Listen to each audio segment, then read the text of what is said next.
आप असेंबली के गेट पे मौजूद हूँ। यहाँ पे तरीके इंसाफ के नून लीग के कसीर तादाद में जो है वो वर्कर्स पहुंच चुके हैं, कारकुनान। इन हवाले से हम भाई से बात करते हैं कि उनका क्या कहना जी, बताइएगा। अब आपने अपना फैसला कर दिया है। अवाम को लौटे मंजूर नहीं है, ये अवाम का फैसला है, ये अवाम का फैसला है। आज परवेज लाई इंशाल्लाह वजीर आला की सीट संभालेंगे, ये अवाम का फैसला है। हम पीआई के कारकुनान थे और नून लीग के कारकुनान के में आपस में गहमा गहमी हो रही है, लेकिन पुलिस यहाँ पे तमाशा देख रही है, किस किस्म की जो है वो ताउन नहीं कर रही ताकि जो लड़ाई फसाद ना हो सके। इस हवाले से एक और कारकुन भी हमारे साथ मौजूद है नून लीग के, आइए उनसे भी जानते हैं उनका क्या कहना है।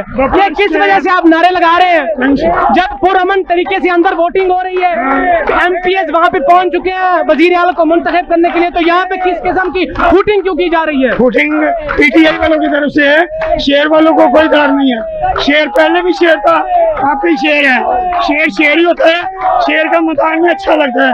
शूटिंग वो करते हैं जिनको अपनी हार नजर आती है।